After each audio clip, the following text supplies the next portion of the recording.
এটা হচ্ছে লেবু পানি। এখানে আমি লেবুর খোসা দিয়েছি আদা থেতলে, আর দিয়েছি কিছু হলুদের গুঁড়ি আর একটু লবণ।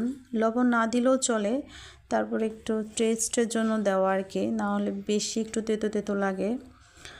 আর এই এই পানিটা আমি প্রতি আমার অফ ডেতে আমি চেষ্টা করি খাওয়ার, কারণ ওয়ার্কিং ডেতে টাইম পাওয়া যায় না, টাইম মেনটেন করা খুবই টাফ হয় সকালবেলা। আর এটা খেলে অনেক উপকার পাওয়া যায়। আর এটার জন্য আমি কি করি, আলাদা তো এগুলো আমি চুলায় বসিয়ে দিই, তার পাশাপাশি আমি আলাদা গ্লাসে অথবা কাপে কি করি, আমি লেবুটা আলাদা করে রসটা বের করে ফেলি। কারণ এটা যদি আমি সরাসরি চুলায় দিই, এর কারণে ভিটামিন সি যে কার্যকারিতা ওটা সম্পূর্ণরূপে হারিয়ে যায়, আর ওটার কোনো গুণাগুণই থাকে না। তাই এটা আমি এক্সট্রা করে রেখে দিই। এরপর আমি বাকি যে অংশগুলো আমি চুলায় জাল দিয়ে নিয়েছি ওগুলো ছেঁকে নিই।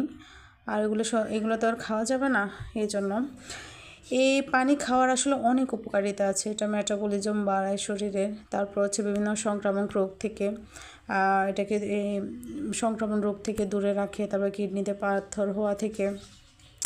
পাথর হওয়ার হাত থেকে রক্ষা করে। যেহেতু এটাতে প্রচুর পরিমাণে অ্যান্টিঅক্সিডেন্ট আছে, এর পাশাপাশি অনেক গুণাগুণ আছে, চর্বি কমাতেও সাহায্য করে। আপনারা সবাই এটা গ্রহণ করবেন না, সবাই সুস্থ থাকবেন। টাটা।